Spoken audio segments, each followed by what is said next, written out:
como nos vamos quedando sin tiempo, Agustín, me gustaría pasar de la guerra cultural a la guerra en Ucrania, o no sé si hablar de invasión. ¿Tú cómo lo percibes? ¿Prefieres hablar de guerra, de invasión? Bueno, a ver, yo diría más neutro hablar de guerra. Y yo creo que es una, no porque yo tenga ninguna simpatía por Putin, quiero aclarar. Mm, Eh, yo creo que esta guerra tiene tres ejes muy significativos, por lo menos, ¿no? mm, Que sirven para no simplificar el asunto. Uno es el eje identitario. Vos imaginate que el problema Rusia-Ucrania no nace en estos años. El problema Rusia-Ucrania es un problema de Guerra Fría. Es un problema de la primera mitad del siglo XX.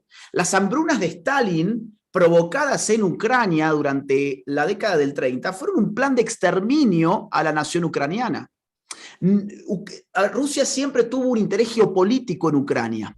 Siempre tuvo resistencia además en Ucrania. Hay toda una historia de resentimientos mutuos, hay toda una historia de sometimiento del pueblo ucraniano por parte de Rusia, que fue, insisto, condenado a la hambruna, a una de las hambrunas más atroces de la historia moderna, que acabó con millones de vidas de hambre, ¿sí? Un genocidio. mm. Ahora, vos calculá que los efectos de esos conflictos llevan a tener hoy una Ucrania donde el 80% de la población, además de hablar ucraniano, habla ruso. Solo el 20% de la población habla solo ucraniano, lo cual te da, digamos, una pista muy interesante del problema identitario que hay allí, ¿no? Herder ya hablaba de la importancia de la lengua para definir a una nación. Absolutamente. Entonces, digamos, eso por un lado, el eje identitario, hay una disputa que es identitaria. En segundo lugar, hay una disputa que es económica. Ucrania es estratégicamente un territorio que guarda poder económico por la zona en la que está, por los gasoductos que pasan por allí, por la salida al mar que tiene, es estratégico. Entonces, ahí se está jugando también un asunto económico del más del identitario. Y en tercer lugar, hay un asunto geopolítico, que es, digamos, la conformación del orden mundial después de la Guerra Fría. La OTAN ha ido cada vez más acaparando la adhesión de los estados de la ex Unión Soviética, que antes estaban bajo el control de Rusia, ¿sí? Mm, Los ha ido acaparando y los ha ido, digamos, absorbiendo en la OTAN, lo cual, lógicamente, ha generado una situación de crisis para los intereses geopolíticos rusos, y Ucrania, así como hace algunos años, en el 2008, si mal no recuerdo, Georgia, es uno de esos países donde siempre se está discutiendo de si va a ser parte de la Unión Europea, si no, si es parte de OTAN, si no. Entonces, esta reacción rusa también se explica por esa expansión de la OTAN. Existe ahora mismo un debate bastante acalorado en España para ubicar ideológicamente a Vladimir Putin. ¿Es comunista? ¿Es zarista? ¿Cómo lo definirías tú políticamente? No, no es un comunista. A ver, yo no creo que el proyecto de Putin sea restablecer la Unión Soviética como el faro del comunismo internacional. Yo creo que ese análisis es errado. De hecho, por empezar, en la Rusia de Putin no hay comunismo, hay un capitalismo de Estado, ¿sí? Con lo cual, yo no diría es un comunista. Esto se explica geopolíticamente, no ideológicamente. No hay un proyecto ideológico, hay un proyecto geopolítico que es devolverle a Rusia su zona de influencia, porque Rusia es un pueblo imperialista, hay que decirlo así, es decir, Rusia ha estado involucrado siempre en la anexión de otros territorios. Incluso han entrenado a guerrillas que ha combatido en América Latina, es decir, Rusia siempre ha tenido una mirada mundial imperial. Entonces, ¿es un comunista? No. Yo creo que el tipo un nacionalista, es un nacionalista que tiene un proyecto de expansión rusa, una expansión rusa que tiene la ambición de restablecer más o menos sus zonas de influencias del siglo pasado. Aquí, sin embargo, quienes más simpatías han mostrado por Vladimir Putin de una manera indirecta han sido los neopopulistas, la extrema izquierda, llamémoslo como quieras, de Unidas Podemos, que desde el principio del conflicto han enarbolado el no a la guerra, se han posicionado en contra de la OTAN, posturas en el fondo que benefician en última instancia al Kremlin. ¿A qué atribuyes esta extraña alianza? A que probablemente lo financian.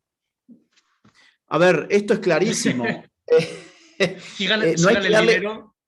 No hay que darle muchas vueltas. A ver, fijémonos, por ejemplo, el canal RT.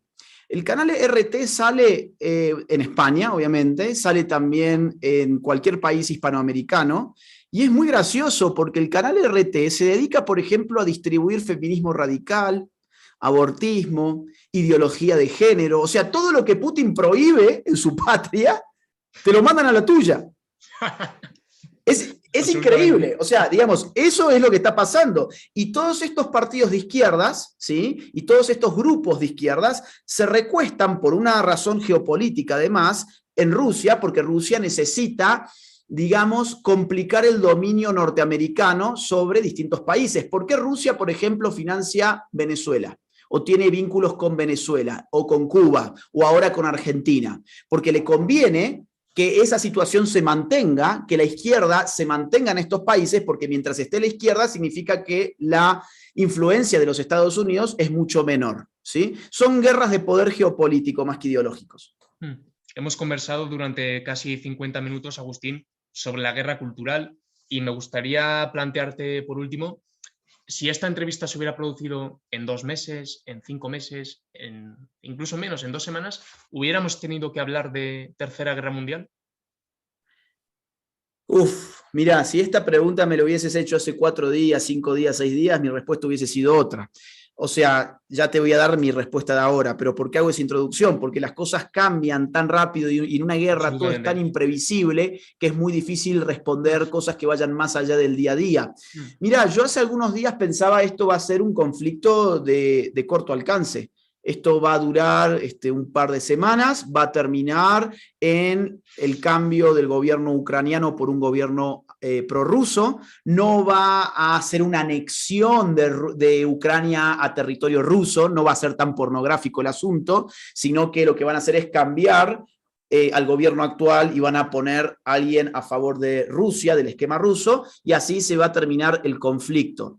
Ahora, cuando empieza a jugarse la carta nuclear, ya la cosa toma otro color, ¿no? Y uno empieza a darse cuenta que quizás Rusia hoy no tenga tanto para perder como creemos.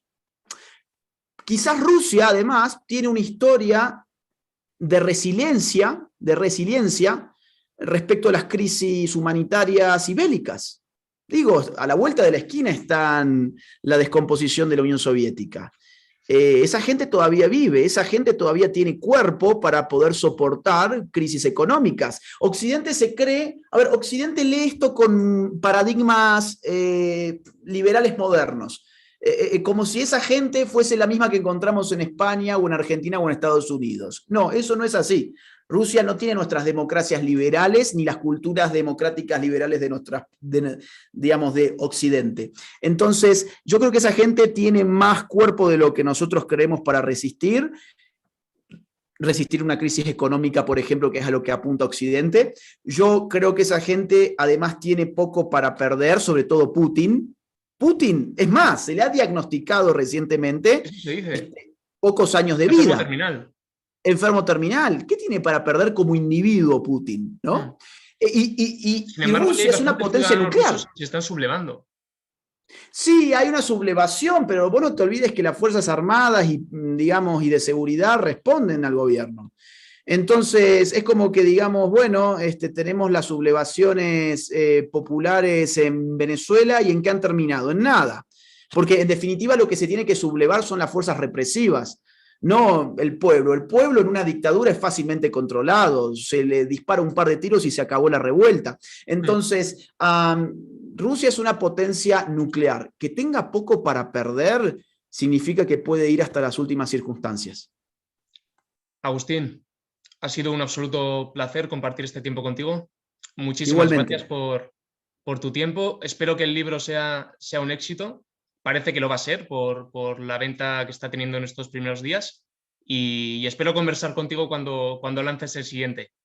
Así será, te agradezco muchísimo y comento simplemente que para España el libro ya lo pueden adquirir desde Amazon y estamos esforzándonos para que pronto llegue también a las principales librerías españolas. Te agradezco mucho el tiempo y ya nos vamos a ver pronto y tomar una buena cerveza seguramente Cuando estés por también. Pamplona, avísame. Así será, un abrazo grande, Un fuerte gracias. abrazo, Agustín. Chao, Cuídate. chao, hasta la próxima. Chao.